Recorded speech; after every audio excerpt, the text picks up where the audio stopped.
me empecé a imaginar por qué estudiamos torsión, por qué estudian torsión ustedes.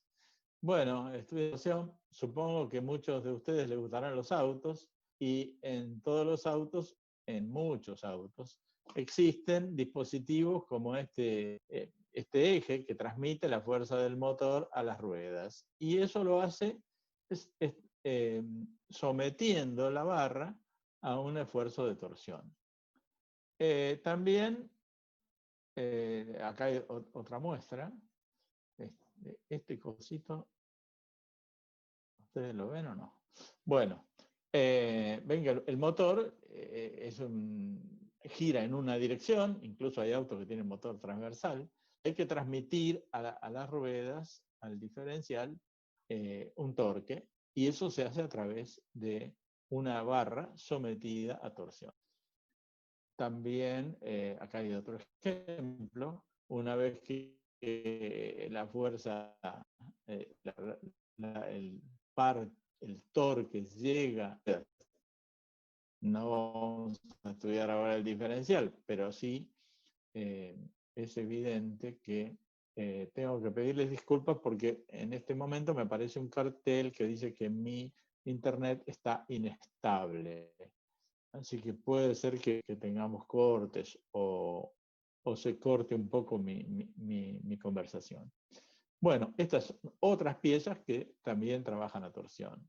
También los sistemas de suspensión de muchos autos se basan en la torsión de una barra. En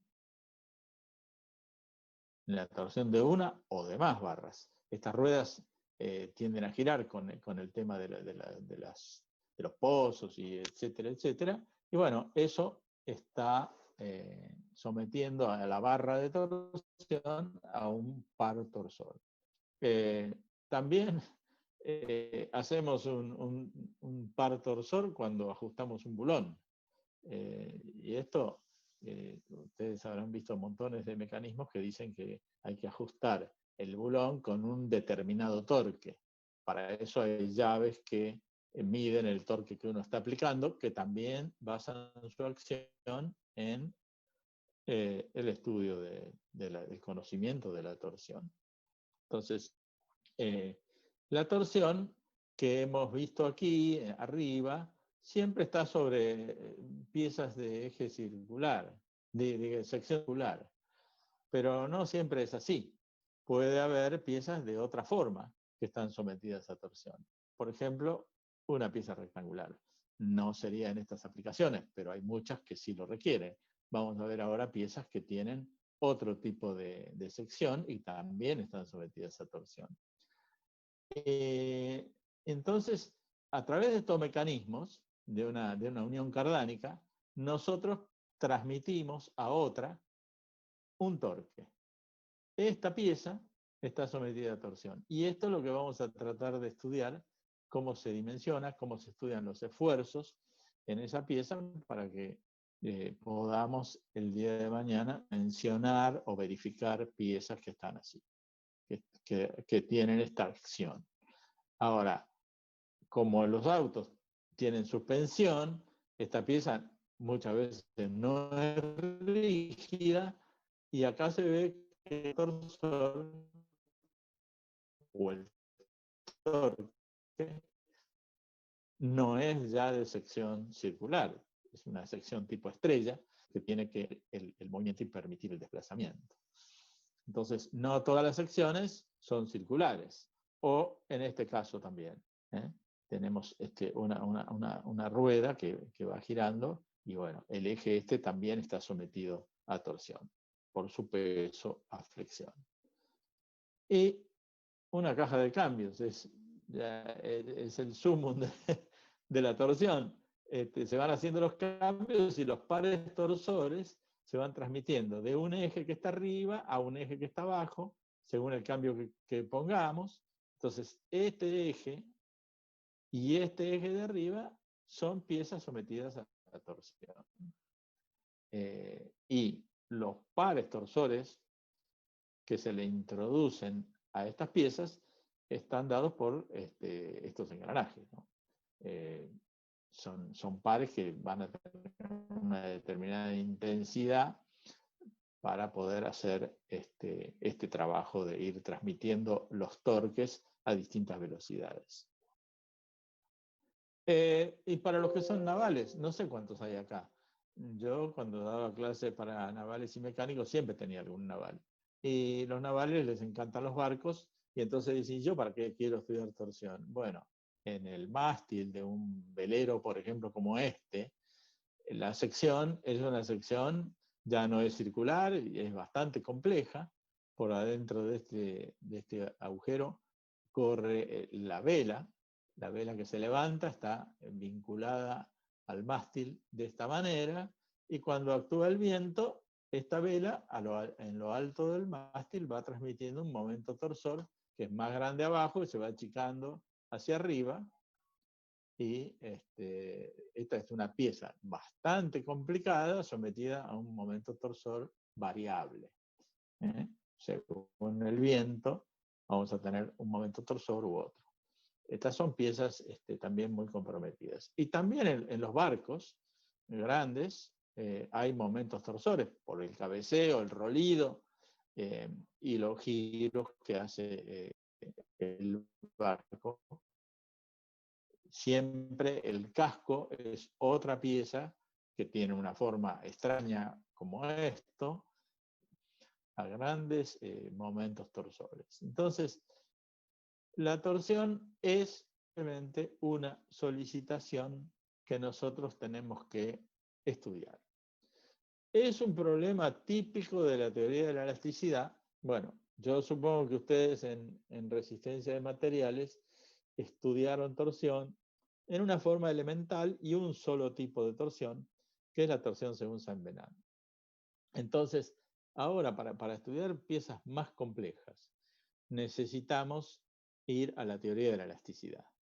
La teoría de la elasticidad, supongo que ya la han usado en lo que va del cuatrimestre, han resuelto problemas planos, no sé si habrán resuelto problemas de placas o problemas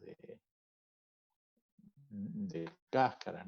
La verdad es que no sé cómo está en el programa, pero ustedes ya tienen que estar bastante familiarizados con las ecuaciones básicas de la teoría de elasticidad tridimensional y que las vamos a usar. Entonces, no pretendo que en este momento las analicemos, pero acuérdense que hay un conjunto de ecuaciones de equilibrio interno que nos dicen que todos los elementos de un cuerpo continuo tienen que estar en equilibrio. Estas son las fuerzas internas, componentes del estado tensional, y las fuerzas de masa o de volumen. Son 6 ecuaciones, 3 de equilibrio de fuerzas y 3 de equilibrio de momentos, que solo nos dan la pista o la demostración de que las componentes tangenciales del estado tensional referidas a un sistema de ejes ortogonal son simétricas. Esto lo vamos a usar nosotros hoy porque en torsión realmente estas tensiones son las que más se utilizan. También tenemos las relaciones cinemáticas. Las relaciones también las vamos a usar, no sé si las tienen muy frescas.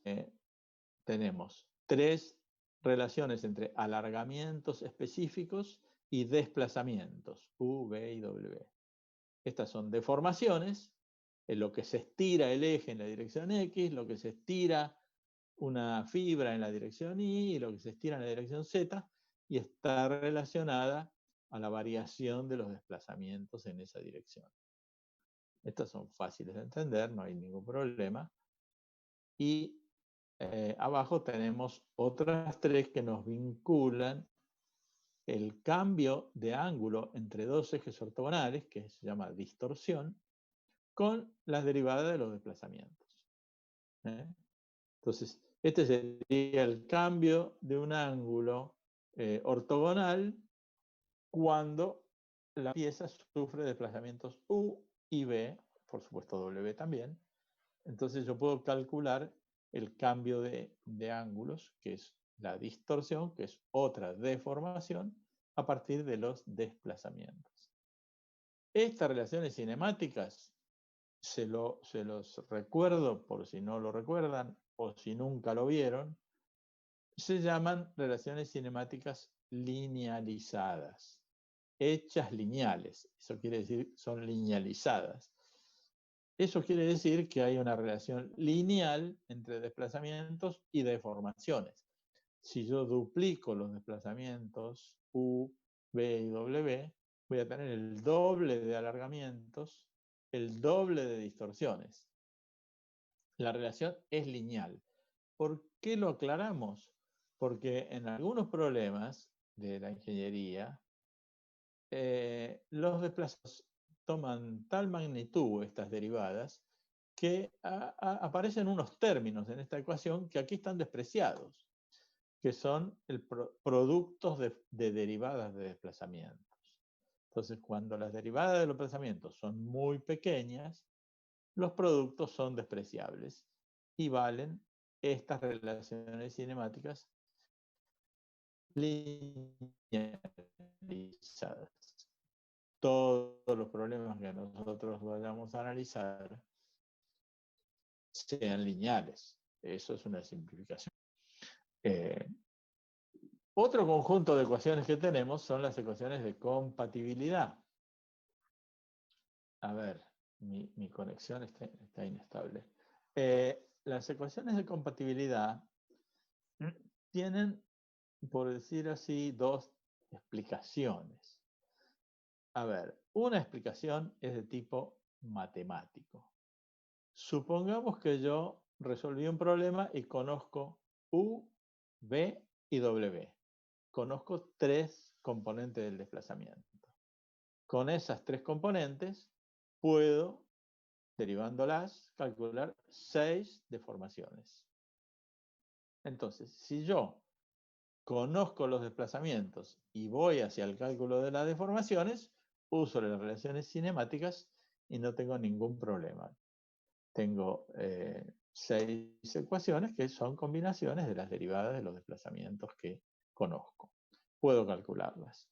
Ahora, imaginemos que yo en un problema, como nos va a pasar hoy en torsión, vengo al revés. Obtengo las deformaciones de los puntos de mi pieza.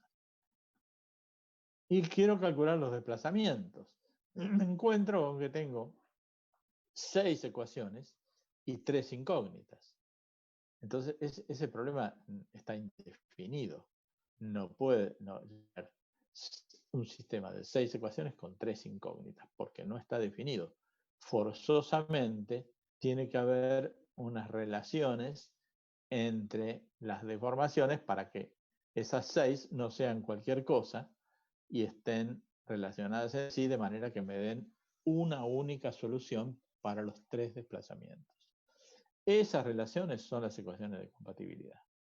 No las vamos a demostrar ahora, pero yo quería que lo supieran. ¿Y cuál es la interpretación física de la ecuaciones de compatibilidad? Matemáticamente todo lo entendemos, pero físicamente, ¿qué significa? Bueno, físicamente significan que cuando un cuerpo pasa de una posición a otra deformada, no se me van a abrir grietas y no va a haber superposición de masa. Es decir, que va a haber una correspondencia biunívoca entre los puntos antes de la deformación y después de la deformación del cuerpo. Estas ecuaciones también las vamos a usar. Y hay un último conjunto de ecuaciones que son las relaciones que hay entre las tensiones, las componentes del estado tensional y las componentes del estado de deformación. Eso es un problema empírico. Yo tengo que ir a un laboratorio, ensayar el material y ver qué pasa cuando le pongo una tensión sigma X o sigma Y, sigma Z, cómo se deforma. O cuando le pongo una deformación, qué fuerzas aparecen. Esta es la relación inversa. Esta que está escrita acá es la ley de Hooke, la ley generalizada de Hooke, y está escrita para materiales isótropos, que se comportan igual en todas las direcciones, elásticos, que cuando uno los carga y los descarga, recorre el mismo camino, o sea que cualquier deformación que yo le imponga la voy a recuperar cuando retiro la carga. Lineales, porque hay una relación lineal entre deformaciones y tensiones.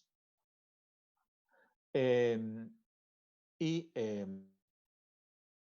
homogéneas, quiere decir que para un material homogéneo, que quiere decir que en todos los puntos tiene las mismas propiedades. Estos son los materiales que nosotros vamos a utilizar. El acero es un material que cumple esas condiciones.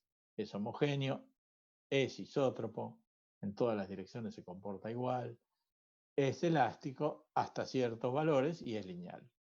Bueno, estos conjuntos de ecuaciones, estas dos conjuntos de ecuaciones, integran con las anteriores todas las ecuaciones básicas de la teoría de la elasticidad. Yo quería mostrárselos, lo tienen y ahí los vamos a utilizar. Bueno, ¿qué temas vamos a abordar en este curso? Vamos a estudiar la torsión de barras prismáticas.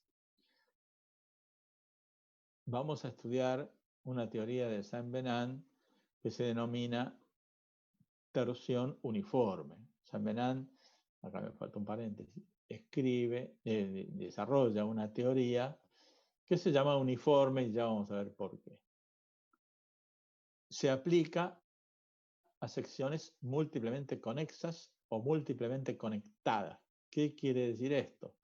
Una sección simplemente conexa o simplemente conectada es una sección maciza. Yo corto un eje, puede tener cualquier forma y no tiene huecos. Es una sección, puede ser cuadrada, rectangular, triangular o lo que sea, o circular, pero no tiene huecos adentro. Cuando aparecen huecos, la sección es múltiplemente conexa. Por ejemplo, el mástil que le mostré es una sección llena de huecos, es múltiplemente conexa. La sección de un eje de transmisión que sea hueco, que tenga sección de corona circular, también es múltiplemente conexa. Entonces, estas secciones las vamos a estudiar dentro de la teoría de las barras prismáticas. Vamos a estudiar una analogía de la membrana que nos va a resultar muy útil para interpretar y sentir, sin resolver un montón de ecuaciones, cómo son los esfuerzos, dónde se concentran, dónde son grandes, etc. Vamos a estudiar secciones simplemente conexas, es decir, que no tienen huecos, pero que son de paredes delgadas. Por ejemplo, cuando queremos aplicar torsión a un perfil doble T. El perfil doble T es una sección simplemente conexa, no tiene agujeros. Pero paredes delgadas y se comporta de sección.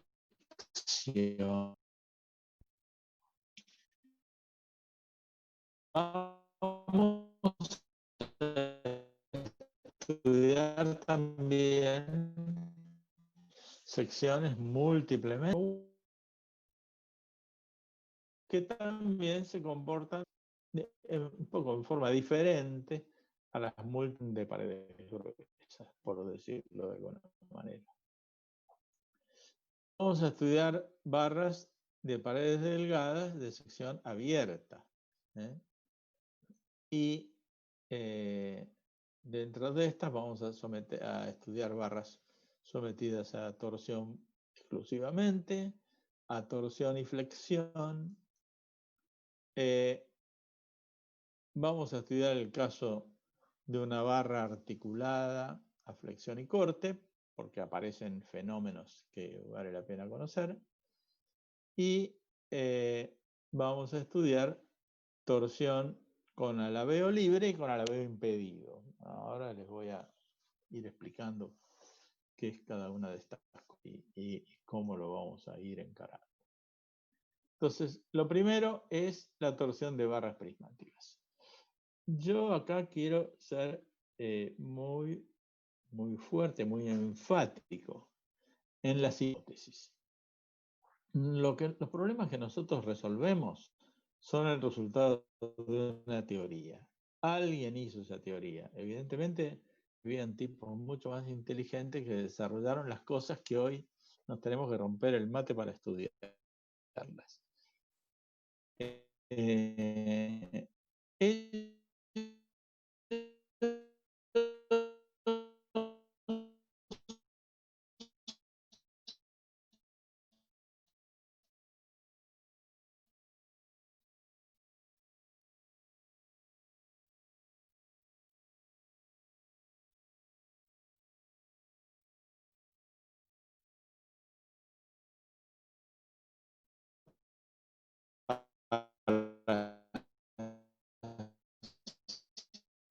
Simplificar las teorías y los problemas que tenían que resolver el problema.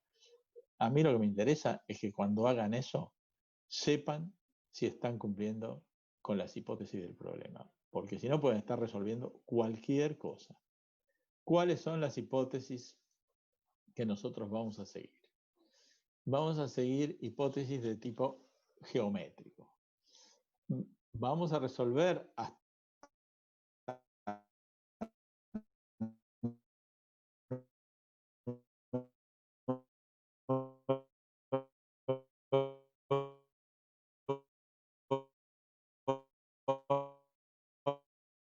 aviso barras prismáticas, un prisma. No vamos a resolver por ahora barras que sean un cono, por ejemplo, un eje cónico sometido a torsión. Entonces, esta es una hipótesis importante. La sección puede ser cualquiera, bien, pero constante. El material tiene que ser homogéneo, isótropo, elástico y lineal. Lo repito, homogéneo tiene todas las mismas propiedades en todos los puntos. Isótropo tiene las mismas propiedades en todas las direcciones. Elástico se forma cuando se carga y se recupera la forma cuando se descarga por la misma curva tensión de forma. Relación entre las deformaciones y las tensiones o los desplazamientos y las cargas es una relación lineal. Ojo, acá estamos diciendo que el material es elástico y lineal, que va a seguir la ley de Hooke. Quiere decir que todas nuestras ecuaciones van a servir mientras cumplamos la ley. Ahora, sabemos, por ejemplo, que el acero, llegado a cierto punto, entra en fluencia y llegado a un cierto punto siguiente, tiene un endurecimiento y ya la relación no es lineal, es no lineal, etc. Entonces, que quede bien claro que las fórmulas que nosotros usamos solamente nos sirven para el rango elástico y lineal de los materiales. Nuestras fórmulas consideran que el material es elástico hasta el infinito. No. Y esto también es sumamente importante. ¿Qué teoría de la deformación vamos a usar?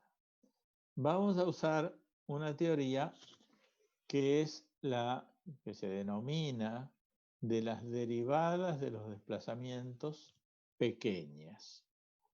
Esto quiere decir que acá con I podemos poner X, Y, Z, o 1, 2, 3, y estos son los tres ejes. Estamos diciendo que las derivadas de los desplazamientos tienen que ser mucho menores que 1. Esto configura la denominada teoría lineal de la deformación. ¿Y por qué decimos esto? Pues porque cuando esto es mucho menor que 1, por ejemplo, 0,002, a ver, yo no sé si voy a poder, a ver.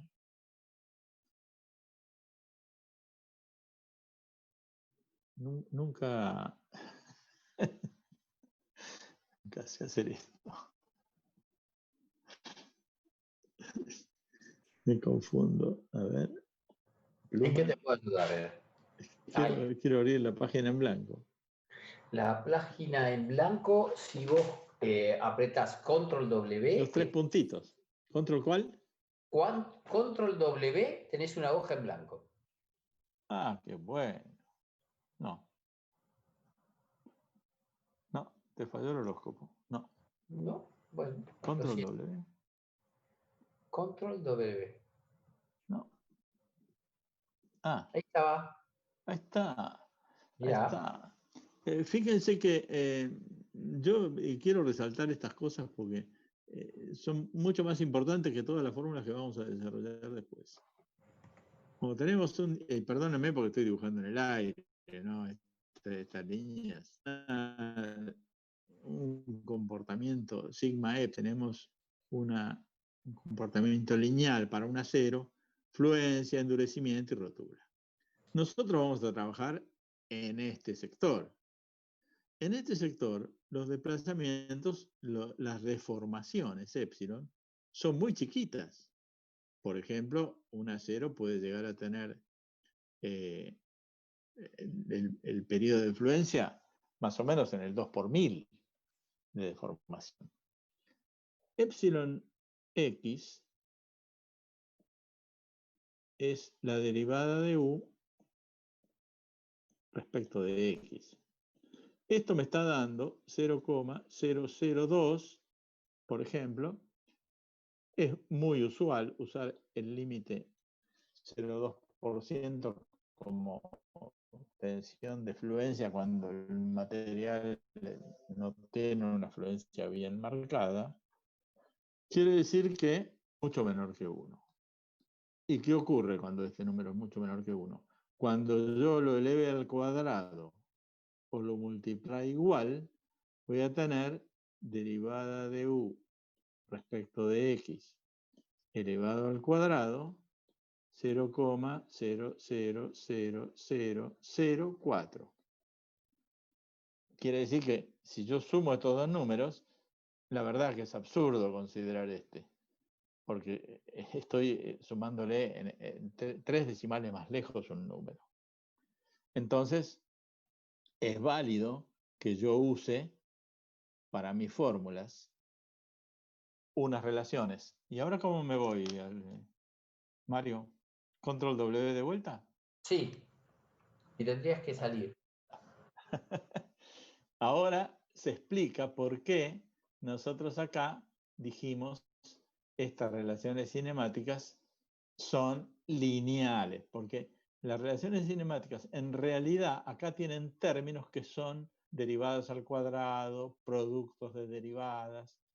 Bueno, no las consideramos porque estamos en la teoría lineal de la deformación. Eso va a ocurrir mientras los desplazamientos de nuestras estructuras sean pequeños y las derivadas sean pequeñas. Porque si yo le pongo desplazamientos muy grandes, se acabó el problema, se acabó el partido y las fórmulas ya no me sirven. Entonces, estén atentos cuando usen estas cosas que tienen que ser derivadas de los desplazamientos pequeños. Por ejemplo, si ustedes el día de mañana se les ocurre elegir, utilizar las teorías que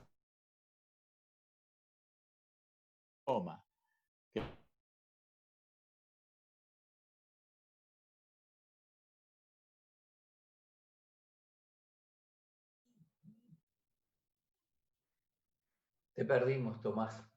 no van a ser muy... ¿Podés repetir porque no se escuchó lo de la goma? Ah, no se escuchó. No, No, que les se decía que corta notablemente. Hay momentos en que se corta el tengo audio. muy baja, muy mala señal. No, no. No te quise interrumpir, pero esto de la goma me parece que puede ser interesante si lo podés repetir, nada más.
Volvimos.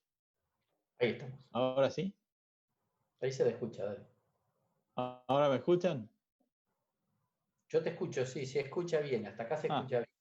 Cuando explicaste la parte de la goma, hasta donde logré pescar, ibas a hablar de una goma, ahí no logramos saber qué nos ibas a contar. bueno, espérate. Share screen. Estaba diciendo que tengan siempre en cuenta que estamos usando la teoría de las derivadas de los desplazamientos pequeños. Mientras trabajemos con acero, está todo perfecto, porque como no vamos a superar el límite elástico, estamos seguros que los épsilon van a ser pequeños y los épsilon son las derivadas de los desplazamientos. Pero si el día de mañana se les ocurre aplicar estas fórmulas a un eje de goma, no sé para qué lo van a usar, bueno, tienen que saber que las expresiones no sirven, no cumplen las hipótesis, porque las derivadas de los desplazamientos no van a ser pequeños para ese material. Esa es la idea. Para mí es muy, muy importante que ustedes sepan siempre cuáles son las hipótesis que, eh, que están. Además, piensen que estas hipótesis no es que uno tiene un montón de restricciones y que esto no va a servir para nada. No. Los tipos que desarrollaron las teorías se dieron cuenta que haciendo esta hipótesis simplificaban muchísimo los problemas y resolvían el 99,8% de todos los problemas que se le presentan. Entonces, adelante con la teoría. Bueno, hay dos problemas típicos de torsión, dos tipos de problemas que cumplen con estas hipótesis. Uno es la torsión con alabeo libre, o uniforme, o torsión de Saint-Venant, o torsión sin coacción longitudinal, o torsión con alabeo libre, acá lo puse de vuelta. Esto quiere decir que en mi eje voy a tener un momento torsor aplicado constante en toda la pieza. Los desplazamientos no impiden que las secciones extremas se alabeen. Acá tengo la figurita mal puesta.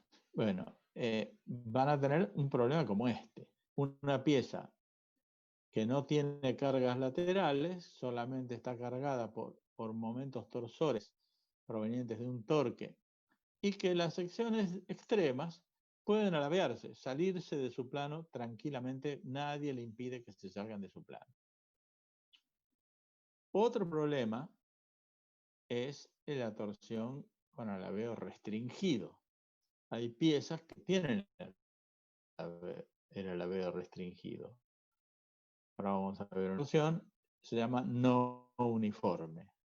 La de arriba era uniforme, o de vuelta tengo la conexión inestable, o con coacción longitudinal, o con alabeo restringido. Lo puse dos veces. En estos casos, el momento torsor varía a lo largo de la pieza. El eje de la caja de cambio que yo le mostré tenía momentos torsores variables porque tiene engranajes colocados en el medio de la pista. Este motor transmite a poleas que están aquí torsores diferentes. Entonces, al eje le está metiendo a un par ubicado en este lugar, a otro en este lugar, y evidentemente acá la torsión ya no es uniforme. No estoy en la torsión según San Venant. Tengo que ir al estudio de la torsión con alabeo restringido. Entonces, nosotros vamos en la primera parte, estudiar la torsión con alabeo libre y después vamos a pasar a la torsión con alabeo restringido.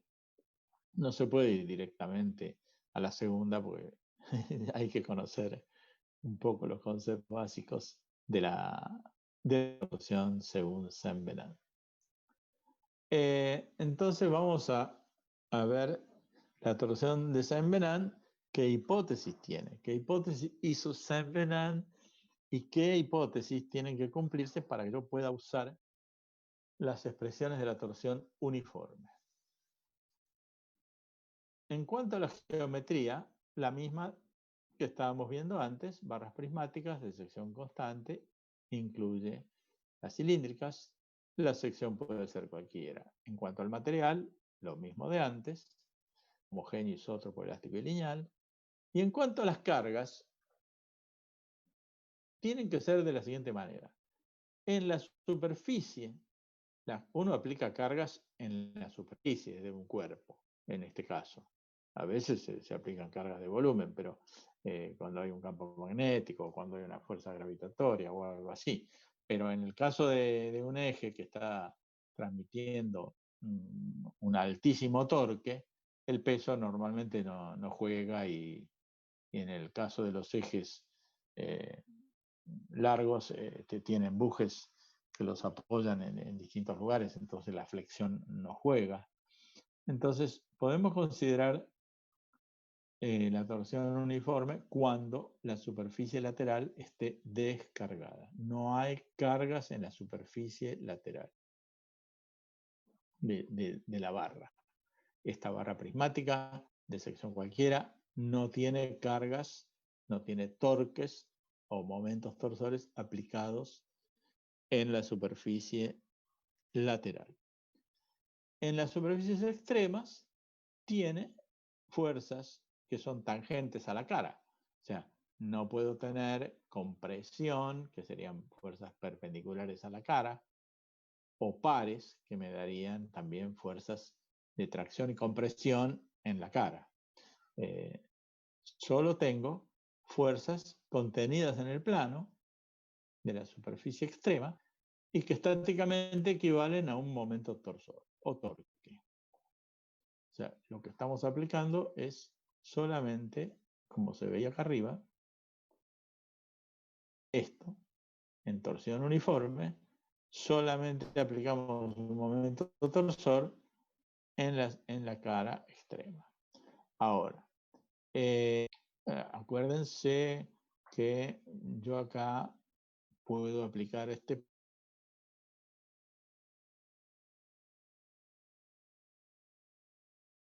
o lo tiro con una polea o hay muchas maneras. Entonces, claro, me van a decir, bueno, pero no estoy aplicando fuerzas tangenciales en la punta de la pieza. No, pero afortunadamente, si uno está aplicando un sistema estáticamente equivalente, lejos del extremo, tan lejos como mida el extremo, si estamos con un eje de, qué sé yo, de 40 milímetros de diámetro a 40 milímetros, ya no importa cómo hemos aplicado este par torsor. A las secciones de la pieza le llega la torsión como si estuviera aplicada con fuerzas tangentes a su cara extrema. Así que esto se nos va a cumplir en un montón de casos, muchísimos casos. Y vamos a estudiarlas con las fórmulas de la teoría de la torsión uniforme cuando eso ocurra. No tiene que haber cargas en la superficie lateral y en los extremos solamente pares torsores. Otra vez tengo problemas de internet. Las fuerzas de volumen, estas eran de superficie. Las fuerzas de volumen son nulas. O sea que en nuestros problemas no existe el peso, no existe la gravedad. No es que no exista, es que en realidad no tiene nada que ver la magnitud del peso de un eje que está transmitiéndome, qué sé yo, 100 caballos a un diferencial. La verdad que el peso no tiene relación con las fuerzas que están solicitando a la pieza. Así que las fuerzas de volumen las vamos a considerar nulas. En las ecuaciones de equilibrio le vamos a poner 0 a las fuerzas de volumen.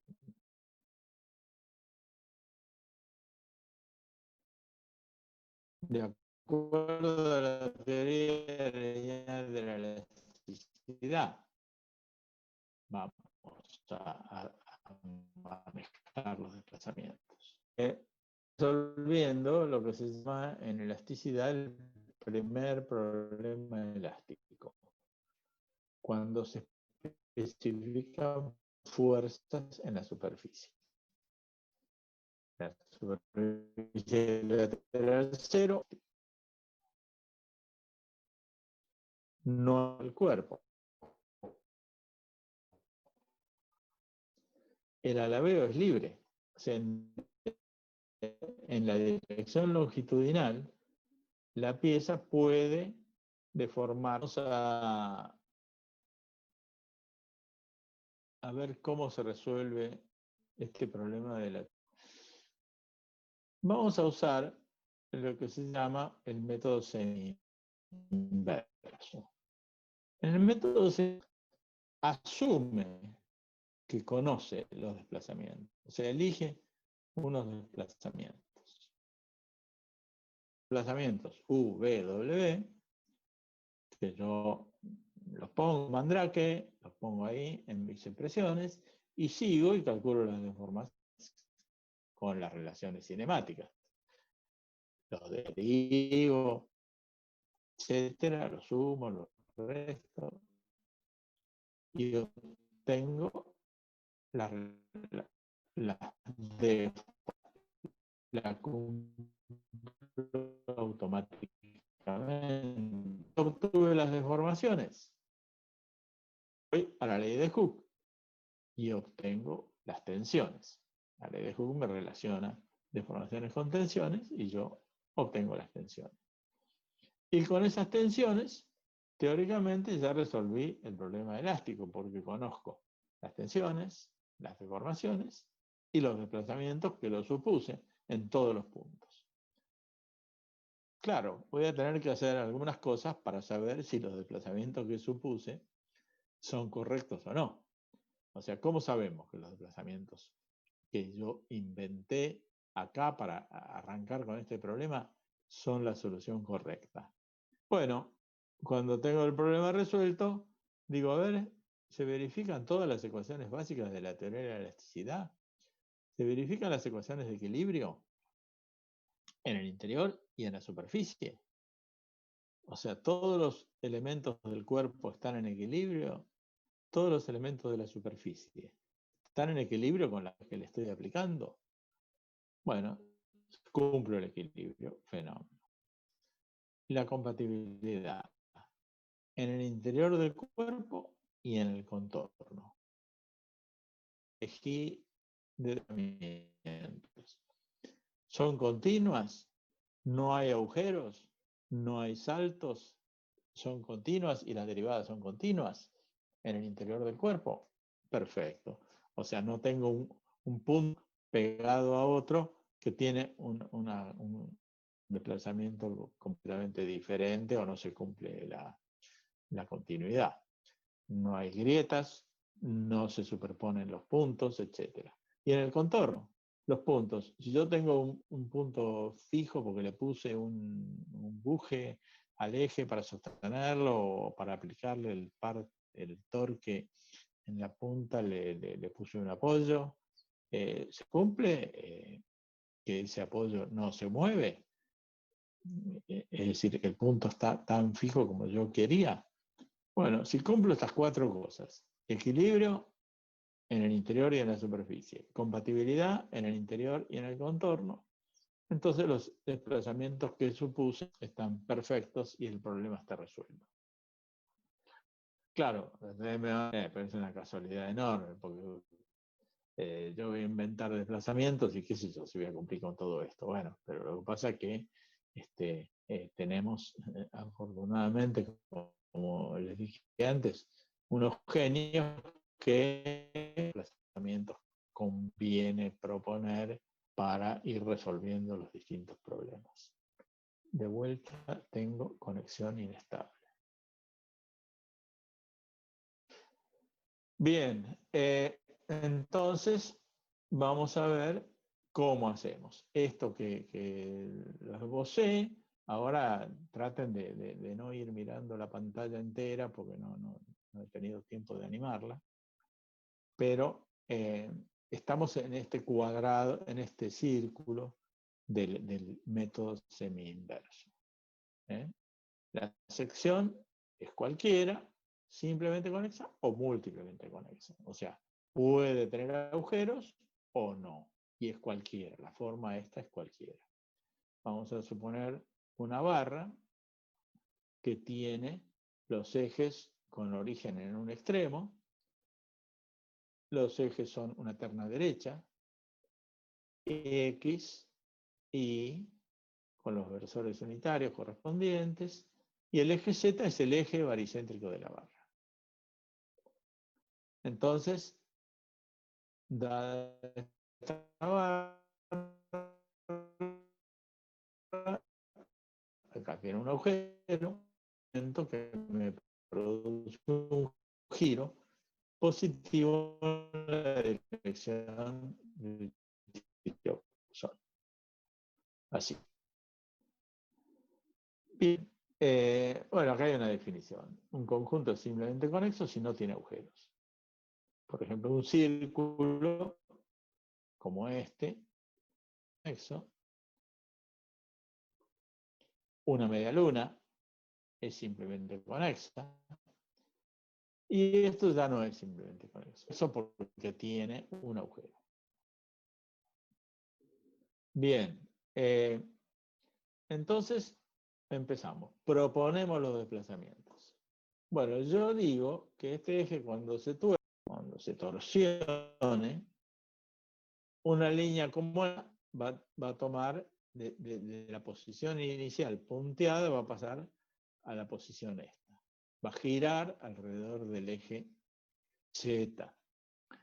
Entonces, en una sección cualquiera de abscisa de ordenada Z, voy a tener un giro, un desplazamiento en la dirección X, que va a ser negativo cuando el giro es positivo. Cuando el torque es como este, positivo, fíjense, el punto este viene para atrás y se opone a la dirección positiva de X. Entonces, ¿cuánto vale? El valor del giro por Z y por su distancia Y al origen de coordenadas. Fíjense que acá estoy usando la teoría de las pequeñas derivadas de los desplazamientos. Este desplazamiento U, en la dirección del eje X, es directamente la rotación por Z. No estoy calculando una rotación enorme y tengo que tomar la tangente. Este arco es muy chiquito, es muy pequeña el desplazamiento y su derivada. Por eso puedo confundirme el ángulo con la tangente, con el seno, etc. Entonces, el desplazamiento U de un punto cualquiera es esta rotación, que ahora vamos a ver, es una rotación que sufre la sección por Z, mientras más alto esté, más grande va a ser este desplazamiento, y también por su distancia al eje de giro. Si estoy en el eje de giro en igual 0, no hay desplazamiento U, y si estoy en el extremo más alejado, tengo el desplazamiento mayor. Para el desplazamiento B, en cambio, ahora, en la dirección Y, un giro positivo me da, en coordenadas positivas, una componente positiva, en la dirección de Y positiva. Entonces el desplazamiento vale, ya no tengo el signo menos, θ por Z por X. Θ es la rotación alrededor del eje Z. Z es la ordenada desde el punto de origen. Y X es la distancia que tengo respecto al centro en la dirección X. Y eso me da la componente de desplazamiento en la dirección B. Acá estoy diciendo yo que cada sección rota rígidamente alrededor del eje Z. O sea, imagínense que una sección cualquiera gira entera alrededor del eje Z. La siguiente gira más, la siguiente más, la siguiente más. Esa rotación, acá me faltó ponerlo, es una rotación específica, porque es una rotación por unidad de longitud y es un valor constante que yo voy a tener que conocer de alguna manera. Cuando le aplico un torque, cuánto vale la rotación específica, porque de ella dependen cómo son los desplazamientos. Entonces, por ahora tampoco la conocemos, pero yo estoy diciendo, bueno, los desplazamientos van a ser así. Me queda la incógnita de que vamos a ver cómo calculamos θ. Si yo logro calcular θ, esta hipótesis se cumple y tengo los desplazamientos. ¿Y los desplazamientos en la dirección W de la sección? Bueno, como estamos con alabeo libre, estos desplazamientos la sección se va a alabear en los extremos.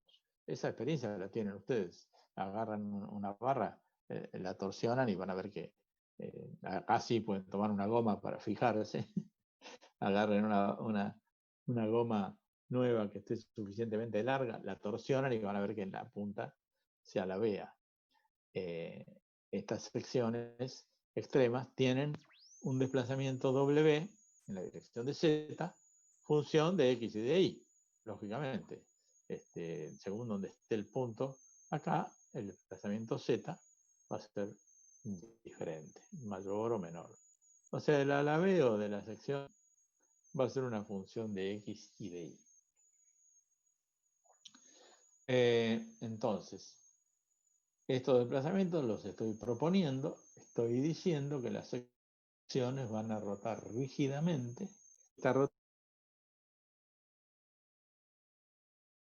Acuérdense de las hipótesis de Saint-Venant, no hay ningún par aplicado en el. Tiene pares aplicados en una punta y en la otra, y en el medio nada. Entonces, esta rotación se va distribuyendo linealmente en todo el eje. La rotación específica θ es constante, no es función de nada, es una constante. Conocida esa constante, la ubicación del punto me permite calcular los desplazamientos U, B. Y si conozco esta función de alguna manera, voy a poder calcular los desplazamientos W. Bien, esto es lo que dice acá. Y ahora, ¿qué hacemos con los desplazamientos? Uy, apareció θ. ¿Qué hacemos con los desplazamientos? Vamos a ir a calcular las deformaciones. ¿Con qué? Con las relaciones cinemáticas. Tengo los desplazamientos. Sé que son pequeños, que sus derivadas son pequeñas. Puedo calcular los alargamientos específicos con las relaciones cinemáticas y ya me encontraría que epsilon x, que es la derivada de u respecto de x, es 0. O sea, en la dirección x no se alarga ni se acorta la pieza. En esta deformación que supuse yo acá, en la dirección x, no hay alargamientos ni hay alargamientos tampoco en la dirección y. no hay derivada de desplazamientos u, no hay derivada de los desplazamientos v. O sea, los desplazamientos u quedan solo funciones de θ, que es una constante, y de z, según a qué distancia esté del origen, voy a tener mayores o menores desplazamientos u y v. El desplazamiento z también es cero el alargamiento en la dirección de z, porque la función w es solo de x y de y. Quiere decir que la derivada respecto de z de esta función es cero. ¿Esto qué quiere decir?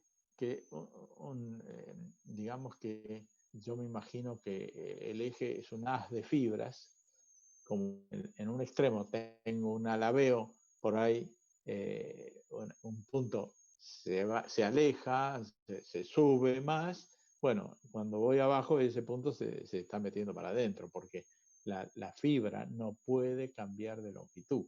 No hay alargamientos en la dirección de z. El alabeo que tenga en un extremo, en el otro lo tengo igual, porque todas las fibras miden la misma longitud antes y después de aplicar el torque. Y otras tres relaciones cinemáticas tengo. La distorsión entre x e y, o sea, si cambió el ángulo ortogonal inicial que había entre los ejes x e y. A ver, vamos aquí. Si dije que la sección rotaba rígidamente, este ángulo en cualquier sección que era recto va a seguir siendo recto. Estos ejes van a rotar, pero no va a haber un cambio de ángulo entre x e y. Entonces, la distorsión efectivamente es cero, porque si yo la calculo, la derivada de b respecto de x, es esta que está acá, es θ por z. Y la derivada de u respecto de y es θ por z también, pero está con el signo menos. Entonces, la suma de estas dos me da 0. Quiere decir que entre los ejes x e y, esta hipótesis que yo hice, anda fenómeno, no se distorsiona. Yo hice la hipótesis, las secciones se deformaban rígidamente. En cuanto a estas dos, evidentemente voy a tener distorsiones entre las direcciones y z y x. Y fíjense, en la figura esta, el ángulo de la línea punteada y el eje x era 90 grados. Pero después de la deformación, esta línea se convirtió en esta, y acá tengo un ángulo que me hizo cambiar el ángulo inicialmente recto. Es una distorsión entre los ejes x y z, o y y z, según como lo mire. O sea que la hipótesis que yo hice de deformación, de desplazamientos, me da distorsiones entre los ejes y z y x y z. Bueno, acá puse esto para recordarles que, como estoy resolviendo en desplazamientos, como partir de una función de desplazamientos continua, estoy seguro que se cumplen las ecuaciones de compatibilidad. No necesito verificarlas. Además, matemáticamente, con 3 desplazamientos obtuve 6 deformaciones. Hay muchas que son nulas, pero pude resolver este problema. Cuando lo hagamos al revés va a estar indefinido esto. Pero viniendo de los desplazamientos, las deformaciones quedan unívocamente definidas. Estas distorsiones, entonces, son las únicas no nulas. ¿Y cuánto valen? Bueno, derivada de b respecto de z, derivada de b respecto de z, θ por x, más la derivada de w respecto de y, no la conozco, no sé cuánto vale, pero lo voy a tener acá. Y la distorsión gamma z, xz, es la derivada de w respecto de x, derivada de w respecto de x, no la conozco, derivada de U respecto de Z menos tita por I. ¿De acuerdo? Estas son las distorsiones. De vuelta estamos con que necesitamos conocer el ángulo tita para poder calcular las deformaciones. Sigamos adelante. ¿Qué hacemos con las deformaciones? Y con las deformaciones tengo que entrar en la ley de Hooke, acá está grisada y chiquitita porque ya la vimos, ponerla aquí, conozco las propiedades del material, nu y g, o el módulo de elasticidad E, y puedo obtener las tensiones haciendo estas cuentas. Bueno, aquí como esto es 0, esto es 0, esto es 0, esto es 0, me quedan solo dos, que son tau y z y tau xz. Recuerden que son simétricas, es lo mismo hablar de tau y z que de tau zi y tau zx o tau xz. Esto también les hago, a ver, control W. No me anda esto. ¿Por qué no me anda? Acuérdense de la expresión Cauchy, que decía que si yo tengo acá el eje Z, acá el eje Y y acá arriba tengo esta componente del estado tensional, que es tau perpendicular a Z y de la dirección Y, y esta, que es la tau del plano perpendicular a Y y de la dirección de Z, que como son en caras ortogonales y concurren a la misma arista, son iguales, o sea que son simétricas. Quiere decir que en mi barra torsionada, a ver si me sale este dibujo,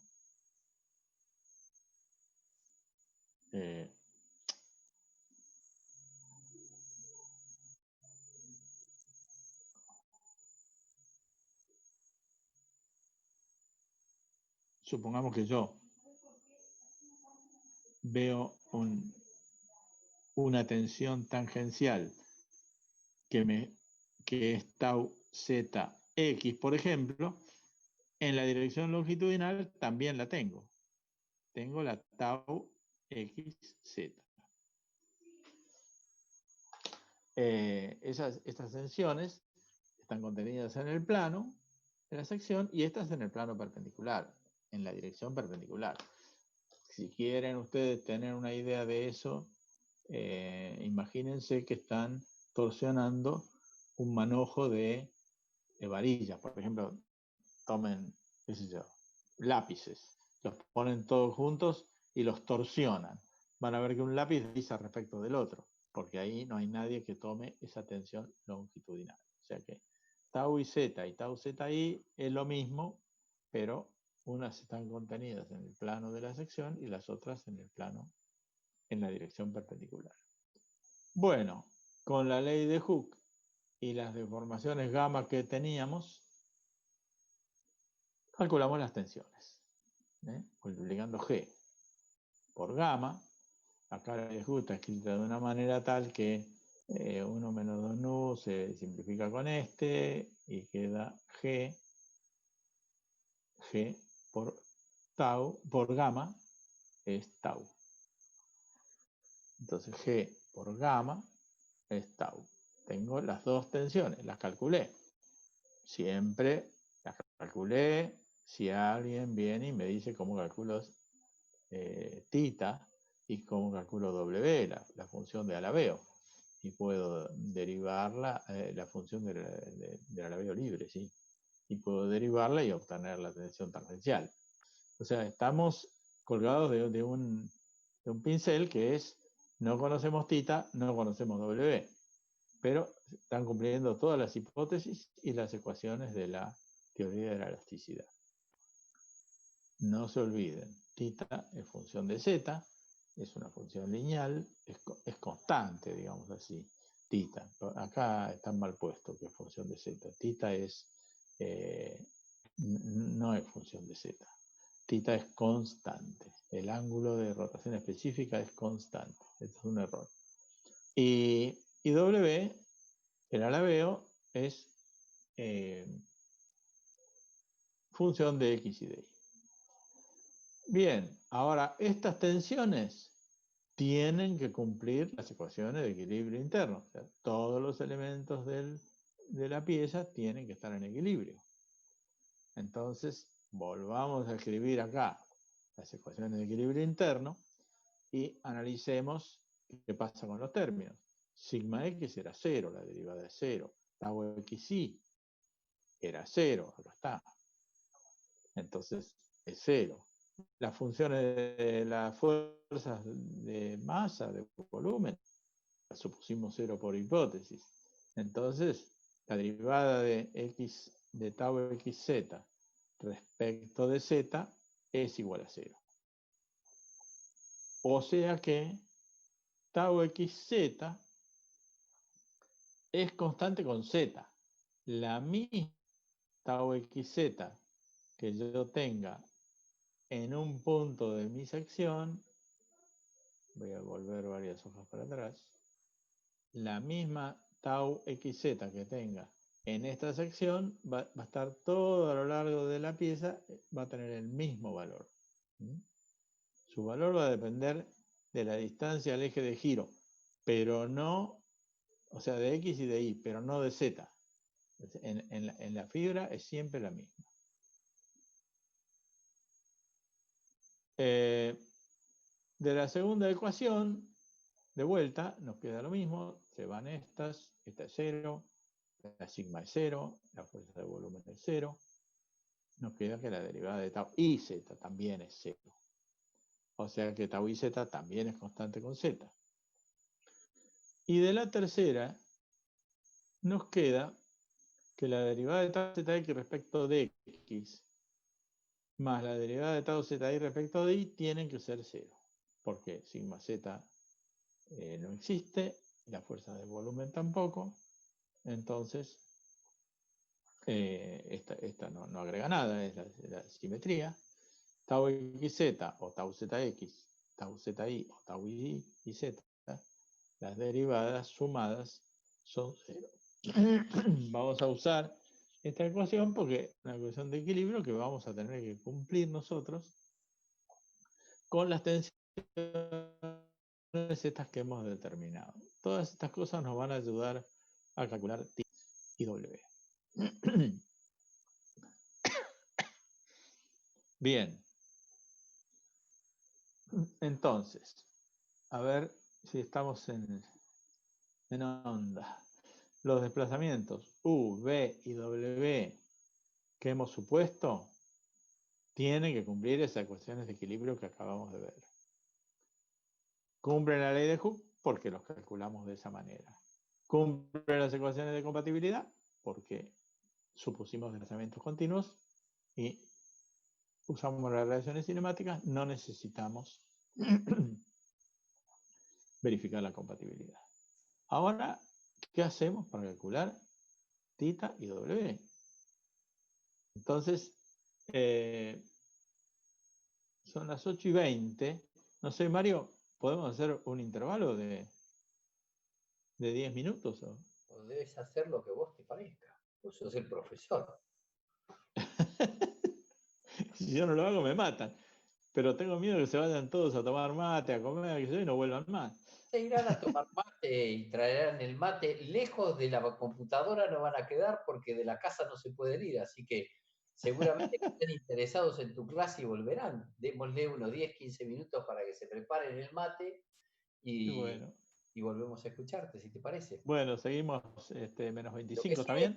dejamos la conexión, cortar la grabación para que no quede grabándose 10 minutos innecesarios. A ver Y, cómo se hace eso. y fijemos que nos encontramos, si te parece, 8:30. Stop recording. Ahí está. Bueno, 8:30. nos encontramos. ¿Eh? 8:30 querés encontrarte, 10 minutos, más minutos, ¿cuánto querés? Sí, 10 minutos, 15. Sí, 8:30 menos 25. Perfecto. Listo. Bueno, digo porque llegamos a un punto clave. Yo me perdí una parte porque se me cortó a mí la conexión y me perdí un hilo conductor, pero ya lo recuperaré. Bueno.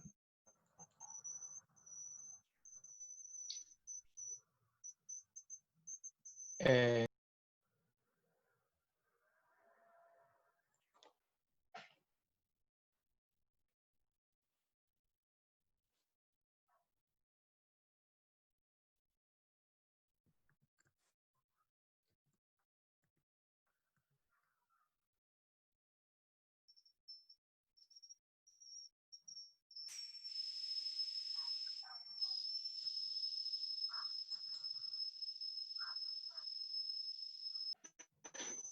Seguimos.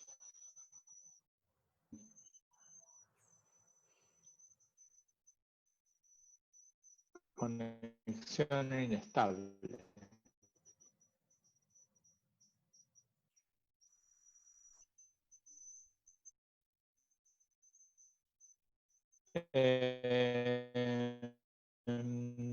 Bueno, y W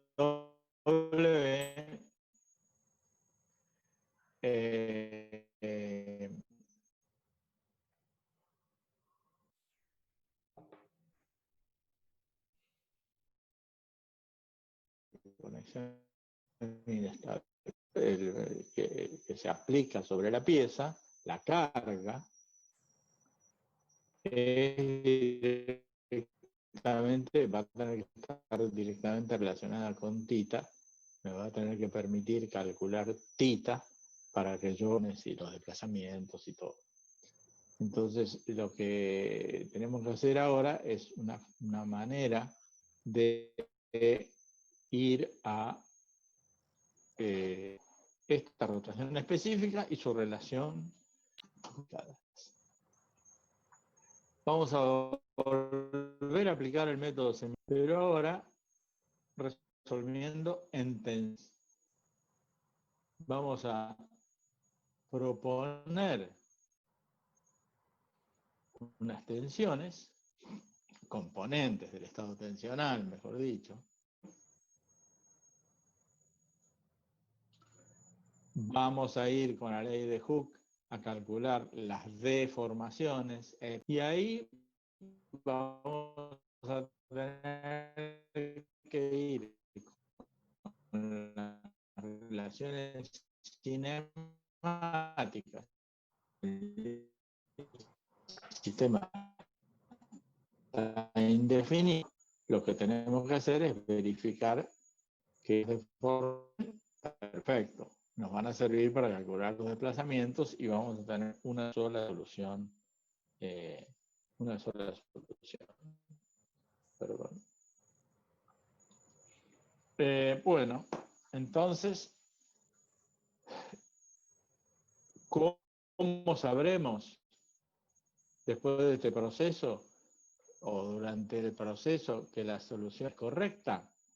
De vuelta, cumple con el equilibrio en el interior del cuerpo, cumple con el equilibrio en la superficie del cuerpo, cumple con la compatibilidad, la continuidad en el interior del cuerpo, en todos los puntos del interior, cumple en el contorno con las condiciones de apoyo, que son desplazamientos fijados en el exterior. Si cumple con todo esto, esas tensiones van a estar bien. Bueno, entonces, para resolver ese problema, apareció Prandtl y dijo, bueno, yo voy a proponer una función phi de x y de y. Continua, uniforme, también continuas y uniformes. ¿Por qué todo esto? Repetimos y nunca lo pensamos por qué. Lamentablemente nosotros cuando estudiamos análisis en los primeros años, venía un matemático y nos decía, toma una función continua, derivable a tal grado. Y bueno, nosotros escuchábamos el versito y no nos importaba. Pero bueno, estas cosas tienen importancia en la elasticidad. Son continuas porque no puede haber discontinuidades en el campo tensional. Entonces yo tengo que tener, no puedo tener en un punto una tensión y en el punto vecino una tensión descomunalmente diferente. Hay continuidad en las funciones. Entonces tienen que ser continuas las funciones de tensión. ¿Y por qué tienen que ser uniformes? ¿Qué quiere decir uniforme? Uniforme quiere decir que tenemos una sola solución. O sea, para un valor de los desplazamientos tenemos un solo valor de las tensiones. No podemos tener doble solución. Entonces, la función phi tiene que ser uniforme. Para cada x e y tiene que tener un solo valor. No puede ser una función que me dé 2 o 3 valores para el mismo valor de x. Bueno, entonces la función de Prandtl la estableció de manera tal que dije, bueno, la función que yo elijo, cuando la derive respecto de y, me tiene que dar las tensiones tau xz. Y cuando la derive respecto de x y le cambio el signo, me tiene que dar las tau iz. Bien, entonces a ver si cumple con las ecuaciones de equilibrio. Volvamos a las ecuaciones de equilibrio que teníamos nosotros. Estas, y acuérdense, esta nos decía que tau xz era constante con z, esta que tau iz era constante. Y esta nos quedó colgada ahí, hay que cumplirla. ¿La cumple la función de Prandtl que estábamos usando? ¿Cumple esta ecuación? Sí. Derivo phi respecto x, derivo tau xz respecto de y, y la segunda de phi, acá hay algo raro, respecto de y y respecto de x, y hay un error en la derivada de xz respecto de x es acá y derivada de tau y z respecto de y. A ver. Perdón, sí. Hay un error en la ecuación de equilibrio. Esta es la ecuación de equilibrio. La derivada de tau xz va derivada respecto de x y la derivada de tau y z va derivada respecto de y. Entonces, es muy traicionero el redactor de ecuaciones porque uno está preocupado por escribir la ecuación y se olvida de mirar cosas elementales. Acá va x y acá va y. Entonces, al derivar tau xz respecto de x, tengo la derivada segunda de phi de x y de y. También, pero con signo menos, o sea que se cumple. O sea que eligiendo la función phi de esta manera, cumplo las ecuaciones de equilibrio ya todas, porque las otras también las cumplía. Ahora vamos a ver la compatibilidad. Bueno, acá está la nota que ya les dije 72 veces, que significan las ecuaciones de compatibilidad. Entonces, estamos con las ecuaciones de compatibilidad acá. Vemos que esto es 0, epsilon x era 0, así que esto es 0, esto es 0, esto es 0, se cumple idénticamente, 0 igual 0. Esta es 0, esta es 0, o sea que esto tiene que ser 0.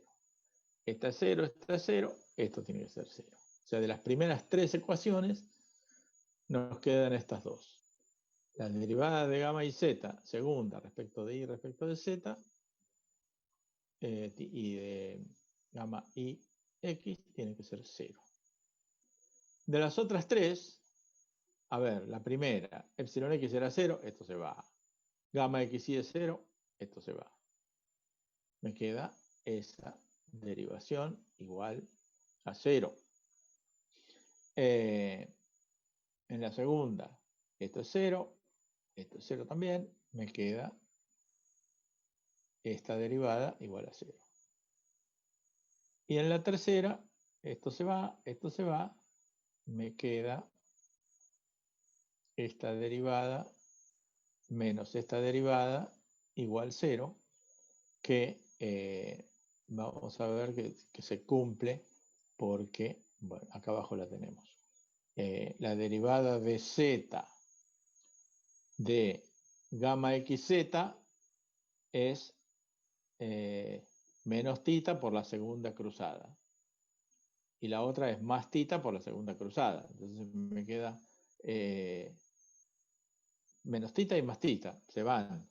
Y estas son 0 porque las estoy derivando respecto de z, y w era solo función de x y de y.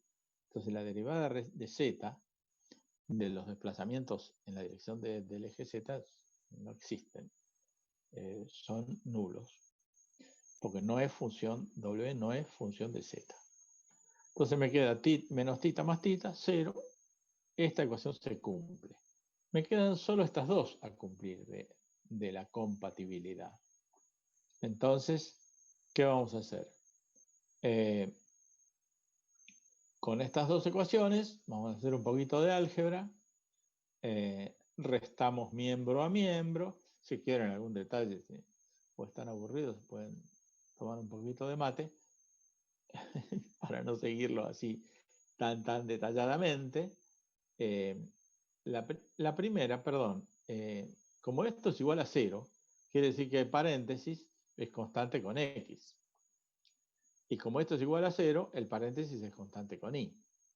Entonces, estas ecuaciones me dicen que los dos paréntesis son una constante. Restando miembro a miembro, me queda esto que está acá, simplifico, opero, me queda 2 veces una menos 2 veces la otra, como constante. Paso de gamma a las derivadas de tau,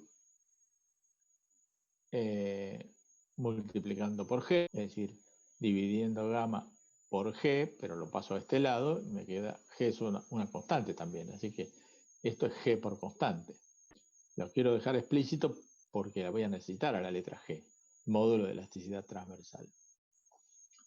Y entonces esta ecuación, ahora pasando a, como el phi era la derivada de tau, me quedan las derivadas segundas de phi, había una con signo menos, intrastable, se transforma en positiva, y me queda esta expresión.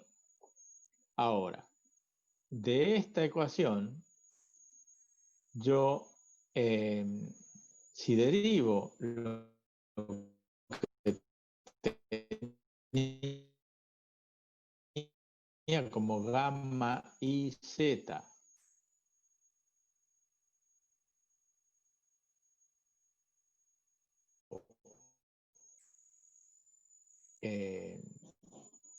derivo la gamma y z, derivo respecto de y, la gamma zx, esto es igual a constante, se me van términos acá, me queda menos tita igual constante, o sea que la constante vale 2 tita. Entonces acá tengo 2 tita g, o como decía un profesor mío, acordándose de la prima, 2 g tita, la g tita de la prima. Bueno, esta es la constante que me iguala a esta suma de las derivadas segundas de la función de tensión. Entonces, he encontrado una relación entre las tensiones y el ángulo θ. Y depende del material. Esta ecuación diferencial es la ecuación diferencial del problema.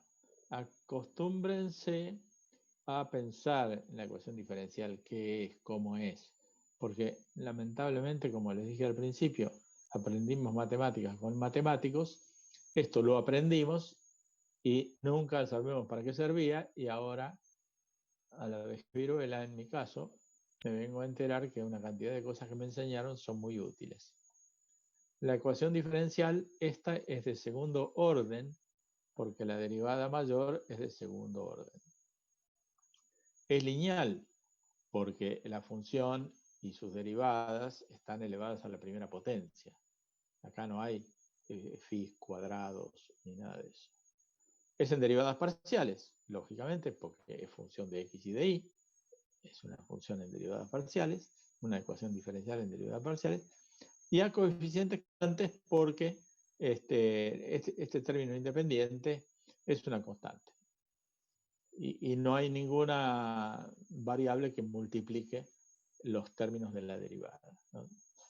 Esto es importante porque según cómo son esas ecuaciones, tienen solución, no la tienen, es más difícil, es más fácil, etc. La función incógnita es la función phi.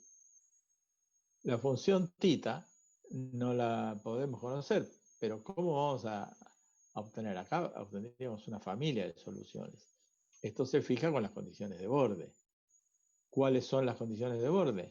Que las caras laterales están descargadas y que en las puntas tenemos aplicado un momento torsor. O sea, la integral en el extremo de estas tensiones por los diferenciales de área y sus momentos me da el momento torsor. Entonces, el problema ahora es conocer θ y qué relación tiene con el momento flexor. Si nosotros conocemos θ, vamos a poder resolver esta ecuación diferencial, obtener el phi, obtener las tensiones, obtener las deformaciones, obtener los desplazamientos, yendo para atrás. Esto es más o menos así. Acuérdense de las ecuaciones de equivalencia, que si yo tengo una sección y un diferencial de área que está en una coordenada x, y tengo la componente tau z x perpendicular a z y de la dirección x, la tau zi perpendicular a z y de la dirección y. Las tau son componentes de la tensión, son fuerzas por unidad de superficie. Para yo tener fuerzas tengo que multiplicarlas por los diferenciales de área. Estos son fuerzas elementales. Y para sacar el momento torsor aplicado en esta sección, tengo que integrar los momentos que me dan estas fuerzas elementales por sus distancias, que me dan un momento elemental, integrarlo a toda la sección. O sea que integro a través del área tau y z multiplicado por la distancia x. Positivo, porque cuando estas tensiones que yo dibujé acá son positivas, porque están en cara positiva y tienen la dirección positiva del eje, y me dan un momento positivo más tau y z por x por diferencial de área. La otra me da, siendo positiva la componente tensional, en coordenada positiva, me da un momento negativo. Entonces es menos tau xz diferencial de área por i, por la i. Eso me da el momento torsor de la sección. Cuando yo integro a toda el área, esto lo vieron ustedes en estabilidad 1, 2, 2, son las ecuaciones de equivalencia. ¿Y la función de tensión qué es? Yo acá hice un dibujo, después me encontré uno mucho mejor en internet.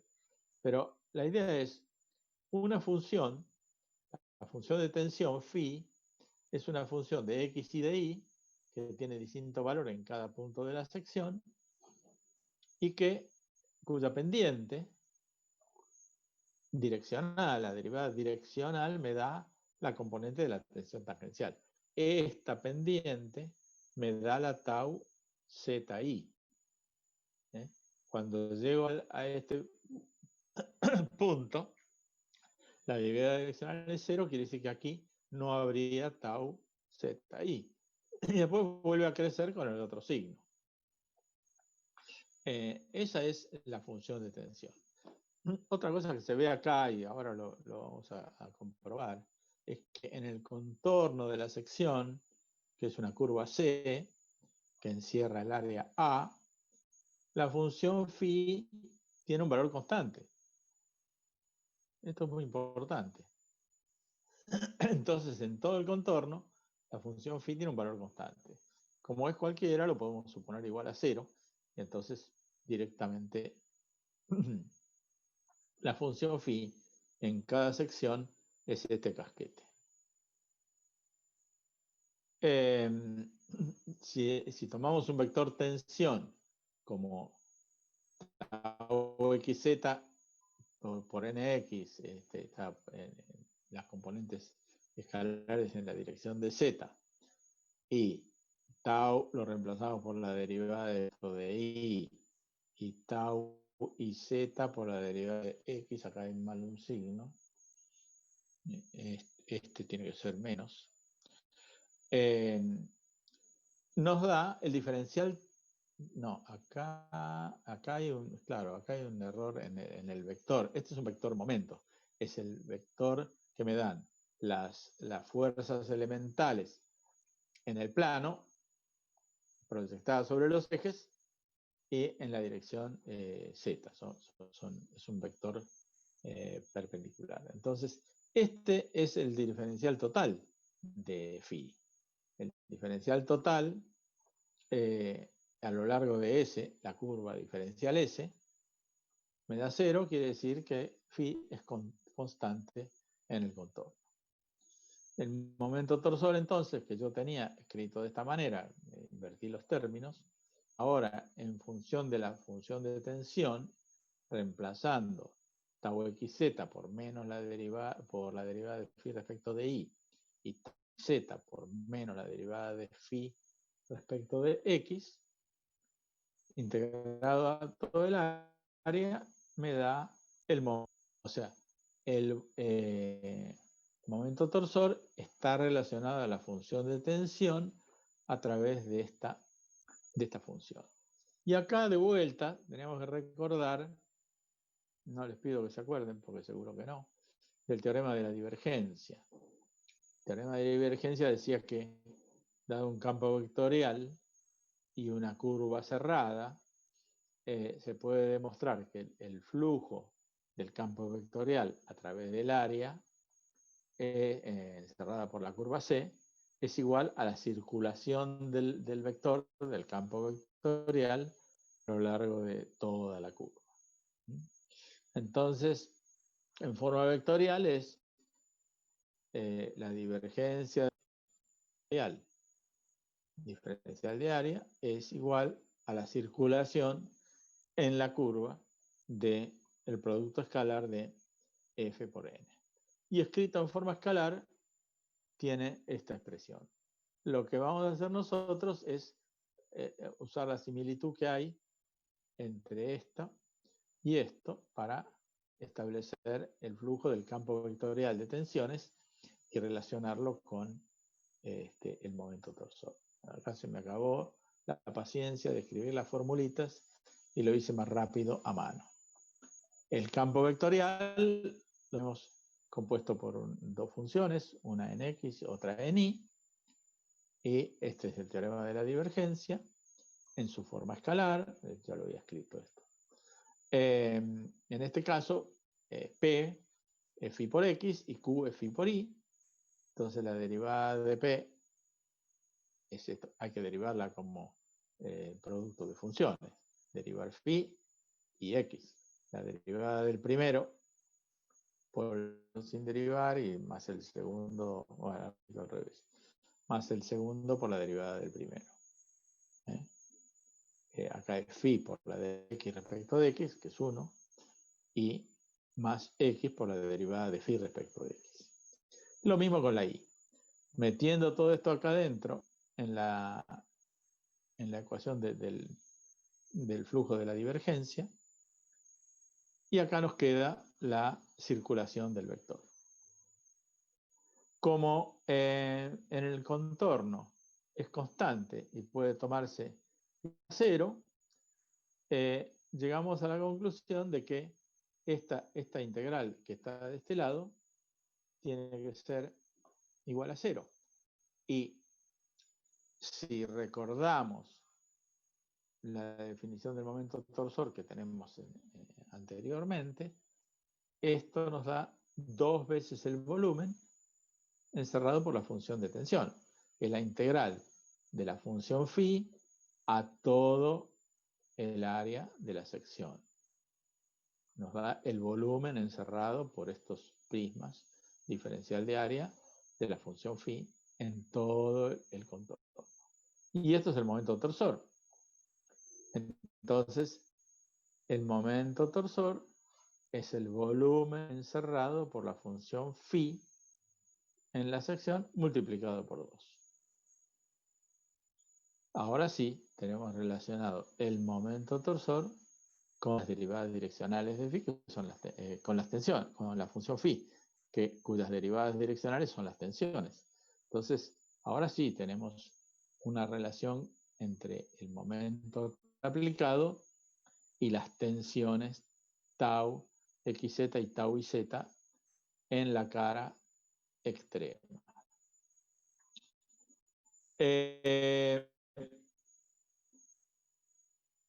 Acá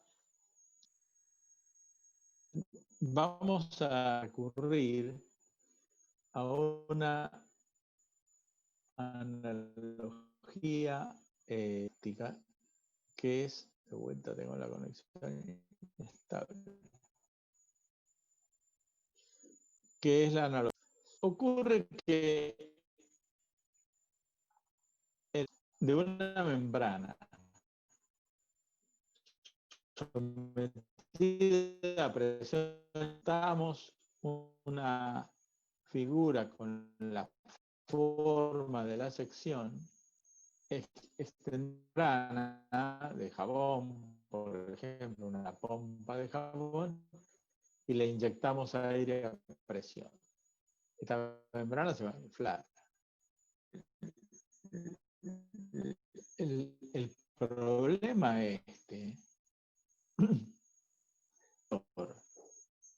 por el diferencial de área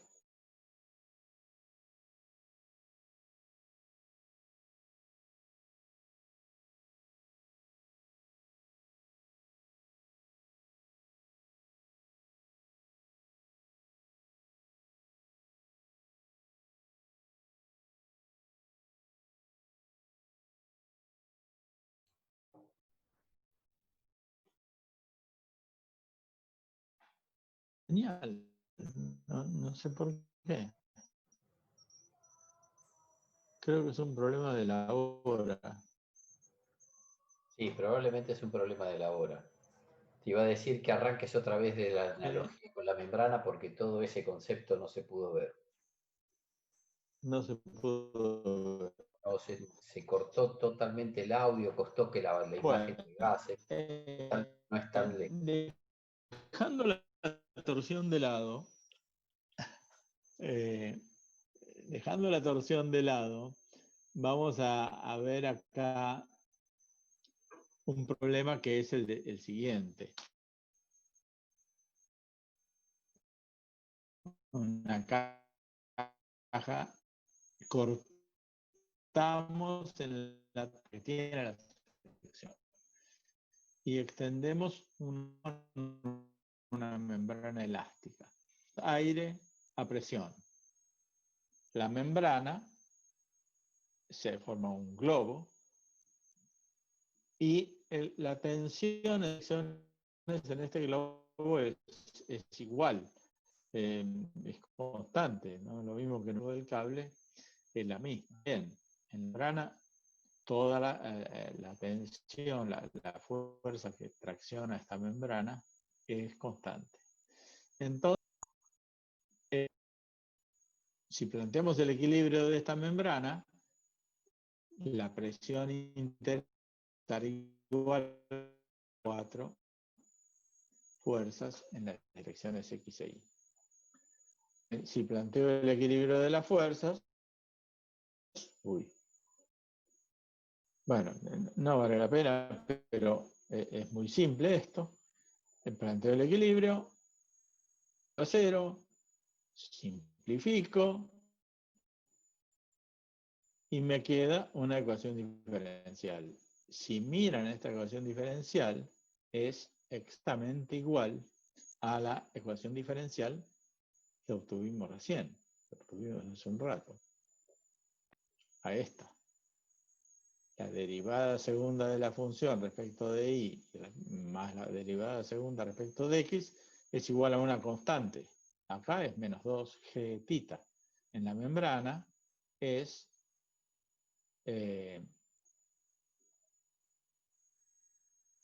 menos la presión dividido la fuerza T.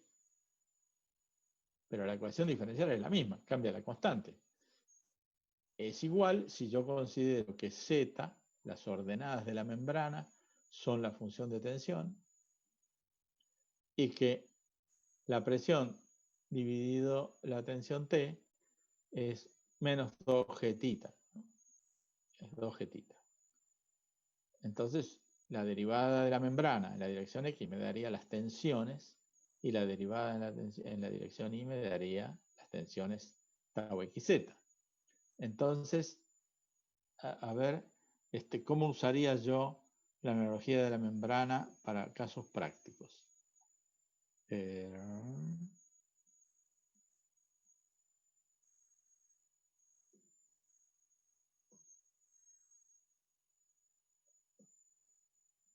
No funciona control W. Estoy congelado, ¿no? No, está la pantalla de la analogía de la membrana, pero el control W te debería, si querés una hoja en blanco, te la debería devolver. No me la devuelve. A ver. Control W.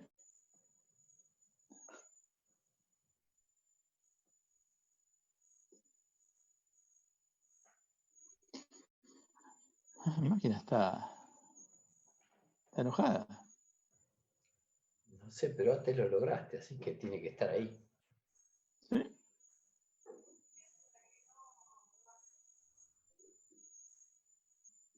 Bueno. Antes lo hacía por acá yo. Hacelo por ahí. Acá. No.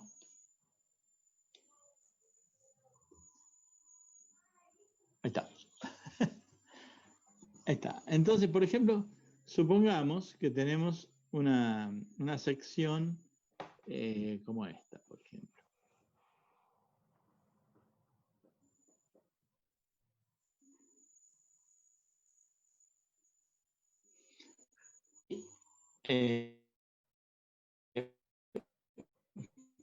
Ponemos una membrana y le ponemos presión interior. Un corte de la membrana acá. Es fácil, sería una curvita así.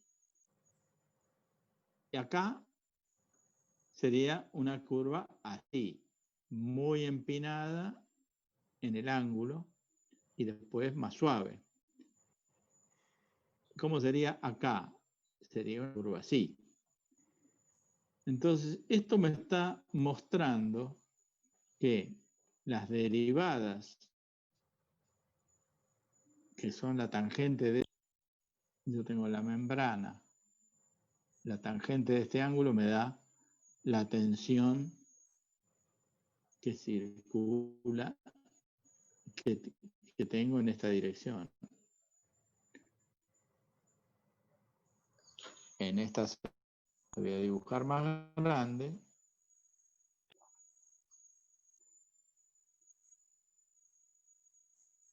Yo tengo tensiones que van así, así. La pendiente de la membrana acá sería de esta forma.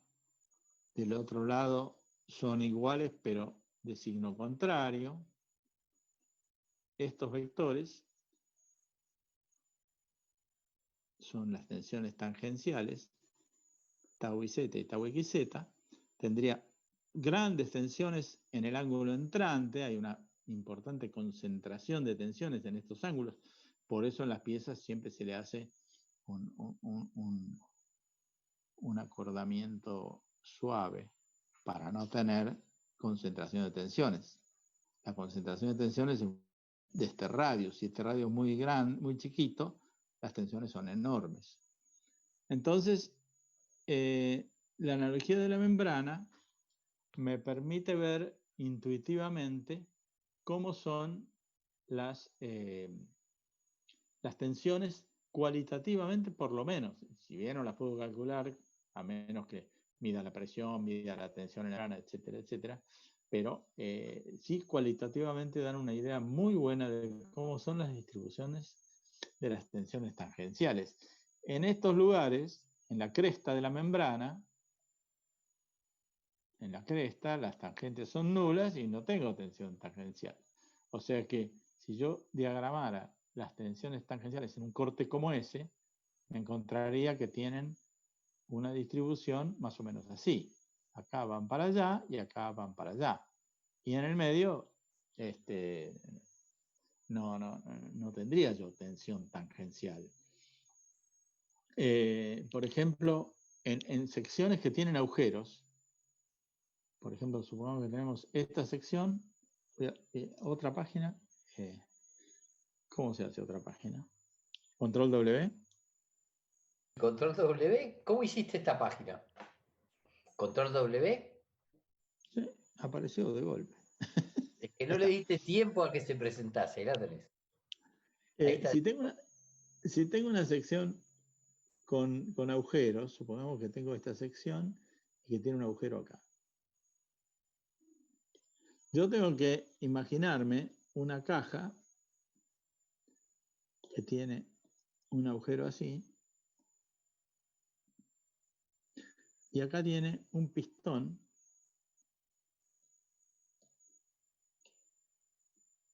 de esta medida. Entonces la membrana se me va a extender de esta manera. ¿Por qué? Porque yo sé que en un contorno la función phi es constante. Entonces, esto es un pistón, la función phi es constante, y esto me da la configuración de las tensiones tangenciales en esta sección. Y comprobaría yo que todas las que están acá tienen la misma dirección, porque la pendiente de la membrana es siempre en el mismo sentido. Entonces ven cómo acá se produce una circulación alrededor del agujero con las tensiones tangenciales. Y si la pared es muy delgada, bueno, yo tengo una sección así, vamos a suponer que tenga dos agujeros, y tengo un pistón acá, otro pistón acá, esta línea, si es muy delgada, esta línea es prácticamente una recta. Quiere decir que todas las tensiones tangenciales son constantes en un espesor pequeño. Entonces, la analogía de la membrana es muy útil para ver el problema cualitativamente. Nadie lo va a usar para calcular cosas, pero sí se va a dar cuenta enseguida que en este lado más angosto que este, las tensiones tangenciales van a ser mucho mayores, porque la pendiente de la membrana tiene que ser mayor ahí que acá para llegar a la misma altura, que si el espesor es finito, esto en vez de ser una curva, es una recta, entonces las pendientes son siempre iguales y todas las tensiones tangenciales tienen una distribución uniforme en el espesor, etcétera, etcétera. Si tienen dos pistones, van a ver qué dirección tiene la tensión tangencial en el medio, porque la membrana se va a extender de aquí al primer pistón y de aquí al segundo y de aquí al cero. Entonces, esta pendiente me está dando que las tensiones van en ese sentido. Acá se bifurcarán y acá se enmarcan. Esa es de la analogía de la membrana. No vale la pena profundizar en esta desarrollo de esta ecuación diferencial. Simplemente lo hicimos para demostrarles a ustedes que la diferencial es igual, que z ordenadas de la membrana son la función phi, por lo tanto las derivadas de z, tensiones tangenciales, las derivadas de z direccionales son las tensiones tangenciales, y que el volumen encerrado por la membrana, dicho, que la presión dividido la tensión es menos 2 veces el momento torsor, de acuerdo a lo que vimos acá. 2 veces el volumen encerrado por la función phi es el momento torsor. Entonces ya tenemos relacionados todos los elementos. Hoy no vamos a avanzar más. Me gustaría hacer un rapidísimo repaso para que sepamos dónde estamos, qué hicimos, qué es lo que estamos haciendo. Bueno, esto es mostrarles a ustedes cómo es la torsión. Ahora ya saben, no es un problema de torsión uniforme de Saint-Venant. No podemos resolver esto con la torsión uniforme porque le estamos aplicando pares de abajo o al de arriba en distintos lugares. Y para que sea torsión de Saint-Venant con alabeo libre, tenía que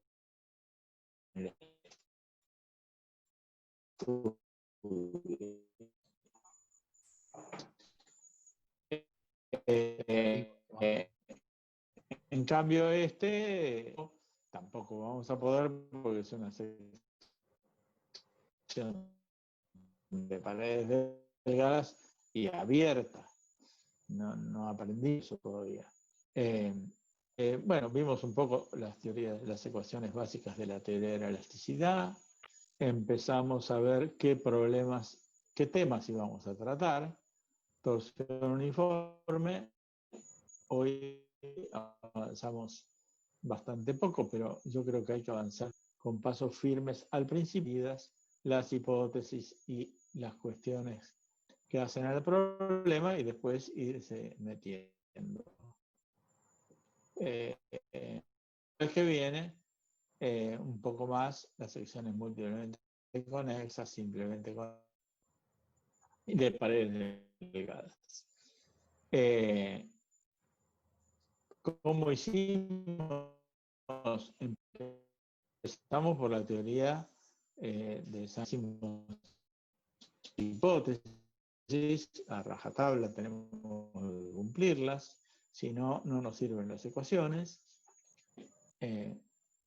Podríamos resolver este tipo de problemas, pero no este tipo de en el eje. O sea, estamos en alabeo libre.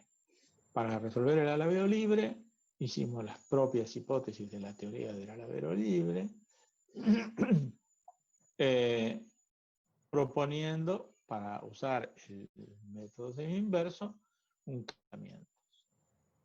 Con el campo de desplazamientos, que implicaba secciones rígidas en su plano, que giran rígidamente en su plano, fuimos a calcular con las relaciones cinemáticas las deformaciones.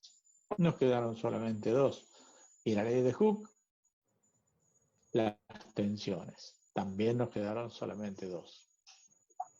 Verificamos que estas tensiones tenían que cumplir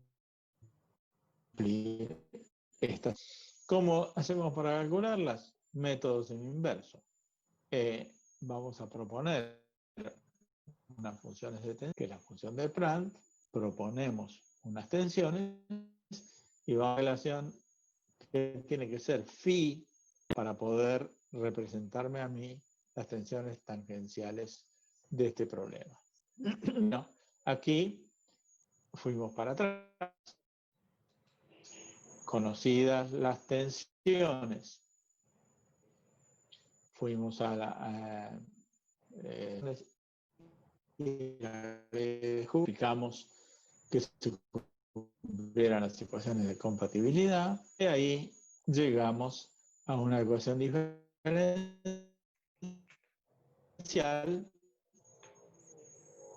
que es esta, que es en definitiva la ecuación diferencial de tensión y las condiciones de borde con el con el momento torsor que actúa sobre la sección.